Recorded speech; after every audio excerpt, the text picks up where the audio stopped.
ស្ងាត់នៅផ្ទះព្រមចាញ់រកស៊ីរកស្នេហាខ្ញុំរងមកនេះពេលដែលឯកាត្រូវការតែនារីពេលដែលឯកាត្រូវការតែនារីយកស្ងាត់នៅផ្ទះព្រមចាញ់រកស៊ីរកស្នេហាខ្ញុំរងមកនេះពេលដែលឯកាត្រូវការតែនារីពេលដែលឯកាត្រូវការតែនារីយ៉ាងពេលដូចជាអញ្ចឹងបើស្អាតបញ្ហាហើយកុំតន់កាំងសិននៅក្នុងសៅបើសិននៅលុបធាំងធាំងសិននៅឯងអន់ឈើនេះនឹងរួចក្រាំងគ្រាន់តែខ្ញុំហើយក៏សប្បាយនឹងការកើតគ្រប់យ៉ាងគ្មានចម្លើយតែនេះហើយគឺជាជីវិតអ្នកមិនណាក៏ហត់ខ្ញុំព្រោះខ្ញុំស្គាល់ការពិតចង់ទៅតែស្អីក្មេងតែយកចិត្តអ្នកមិនតន់ចាស់ខ្ញុំមិនស្គាល់ខ្ញុំមិនស្គាល់គេអ្នកមិនយល់ស្អាតជាបញ្ហាកូនក្មេងអេសួរយ៉ាងណា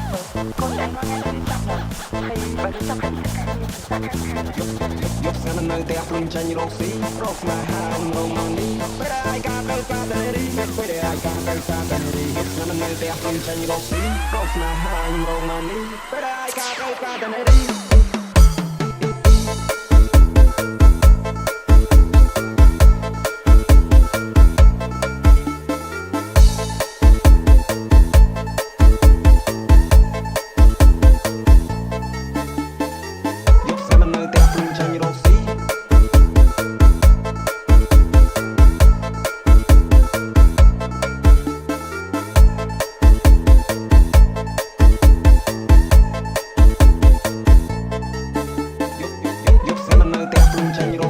រកស្នេហាខ្ញុំរងមកនេះពេលដែលឯកាត្រូវការតែនារីពេលដែលឯកាត្រូវការតែនារីយកស្នាមនៅផ្ទះព្រមចាញ់រកស៊ីរកស្នេហាខ្ញុំរងមកនេះពេលដែលឯកាត្រូវការតែនារីពេលដែលឯកាត្រូវការតែនារីយ៉ាងពេលដូចជាអញ្ចឹងបើស្អាតបញ្ហាហើយកុំតន់កាំងសិននៅក្នុងសៅបើសិននៅខាងខាងសិននៅឯងអន់ឈើនេះនឹងរួចក្រាំងគ្រាន់តែខ្ញុំហើយក៏សប្បាយនឹងការកើតគ្រប់យ៉ាងគ្មានចម្លើយតែនេះហើយគឺជាជីវិតអ្នកមិនណាក៏ហត់ខ្ញុំព្រោះខ្ញុំស្គាល់ការពិតចង់ទៅតែស្អីក្មេងតែយកចិត្តអ្នកមិនតន់ចាស់ខ្ញុំមិនស្គាល់ខ្ញុំមិនស្គាល់គេអ្នកមិនយល់ស្អាតការជាបញ្ហាកូនក្មេងក៏ពួកវាអត់ខ្សត់ប៉ុន្តែមកថប់សងព្រេងបើមិនតន់ច្បាស់យកស្ងាត់នៅផ្ទះព្រមចាញ់រកស៊ីរកស្នេហាខ្ញុំរងមកនេះពេលដែលឯកាត្រូវការតែនារីពេលដែលឯកាត្រូវការតែនារីយកស្ងាត់នៅផ្ទះព្រមចាញ់រកស៊ីរកស្នេហាខ្ញុំរងមកនេះពេលដែលឯកាត្រូវការតែនារីពេលដែលឯកាត្រូវការតែនារីយ៉ាងពេលដូចជាអញ្ចឹងបើស្អាតបញ្ហាហើយកុំតន់កាំងសិននៅក្នុងសៅបើសិននៅខាងខាងសិននៅឯងអន់ឈើនេះនឹងរួចក្រាំងគ្រាន់តែខ្ញុំហើយក៏សប្បាយនឹងការកើតគ្រប់យ៉ាងគ្មានចម្លើយតែនេះហើយគឺជាជីវិតអ្នកមិនណាក៏ហត់ខ្ញុំព្រោះខ្ញុំស្គាល់ការពិតចង់ទៅតែស្អីក្មេងតែយកចិត្តអ្នកមិនតន់ចាស់ខ្ញុំមិនស្គាល់ខ្ញុំមិនស្គាល់គេអ្នកមិនយល់ស្អាតជាបញ្ហាកូនក្មេង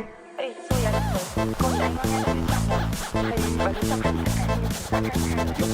យកស្នាមនៅផ្ទះព្រមចាញ់រកស៊ីរកស្នេហាខ្ញុំរងមកនេះពេលដែលឯកាត្រូវការតែនារីពេលដែលឯកាត្រូវការតែនារីយកស្នាមនៅផ្ទះព្រមចាញ់រកស៊ីរកស្នេហាខ្ញុំរងមកនេះពេលដែលឯកាត្រូវការតែនារី